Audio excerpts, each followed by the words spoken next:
রান্না করেছি শিং মাছ দিয়ে পেঁপে আলুর ঝোল। আজকে রান্না করব পেঁপে আলু দিয়ে শিং মাছ। তো এখানে শিং মাছটা ভালো করে পরিষ্কার করে ধুয়ে নিয়েছি। পেঁপে আলু লম্বালম্বি করে আমি কেটে নিয়েছি। এবার চলুন রান্নাতে চলে যাই। কড়াইয়ে তেল দিয়ে দিচ্ছি। তেল দিয়ে এবার হলুদ লবণ মাখিয়ে মাছটা ভেজে নিব। তো আমরা মাছ ভেজে খাই। আমরা বলতে আমার বাসায় মাছ না ভেজে রান্না করলে খেতে চায় না, সেজন্য মাছ ভেজে রান্না করি। তো মাছ ভাজা এক পাশ হয়ে গিয়েছে, উল্টে দিচ্ছি। আপনারা যদি চান মাছটা না ভেজে রান্না করতে, সেক্ষেত্রে রান্না করতে পারেন। আর শিং মাছ বেশ উপকারী একটি মাছ, ছোট বড় সকলের জন্য, আর বিশেষ করে বয়স্ক মানুষদের জন্য এভাবে যদি রান্না করে দেন বেশ ভালো। আজকে একদম কম তেল মশলায় আমি রান্নাটা করে দেখাবো। মাছ ভাজা হয়ে গিয়েছে, এবারে মাছ ভাজা তেলের মধ্যে দিয়ে দিচ্ছি একটা তেজপাতা, এক চিমটি জিরে। এবার দিয়ে দিচ্ছি পেঁয়াজ বাটা, রসুন বাটা, আদা বাটা, লাল মরিচ বাটা, হলুদের গুঁড়ো। এবার একটু পানি দিয়ে মশলাটা নেড়ে দিব যাতে পুড়ে না যায়।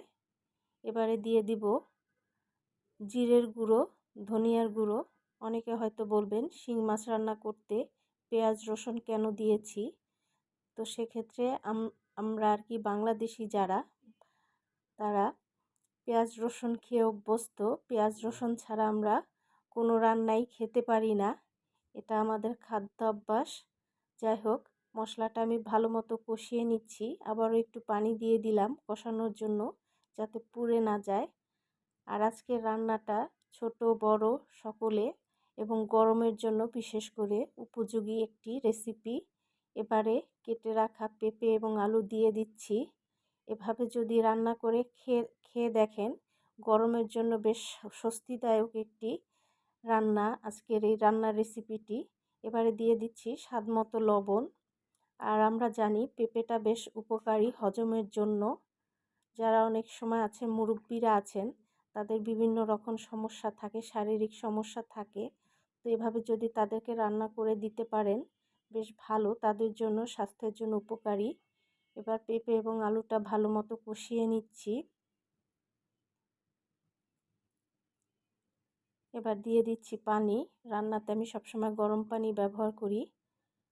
এই পানিতেই পেঁপে আলু সিদ্ধ হয়ে যাবে এবং তরকারির ঝোলটা হবে। তো পানিটা ফুটে উঠেছে, ঢাকনা খুলে নেড়ে দিচ্ছি। এবারে ভেজে রাখা মাছগুলো আমি দিয়ে দিব, দিয়ে আবারও ঢেকে দিব যতক্ষণ না পর্যন্ত পেঁপেটা সিদ্ধ হবে, ততক্ষণ পর্যন্ত রান্না করব। তো কিছুক্ষণ পরে ঢাকনা খুলে আবারও নেড়ে দিচ্ছি। এবারে একটু দিয়ে দিচ্ছি 1 চা চামচ পরিমাণে চিনি। চিনি দিলে পেঁপেটা তাড়াতাড়ি সিদ্ধ হয়ে যাবে এবং স্বাদটাও একটু ভালো হবে।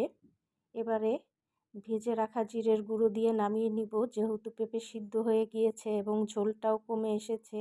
তো রান্না হয়ে গিয়েছে।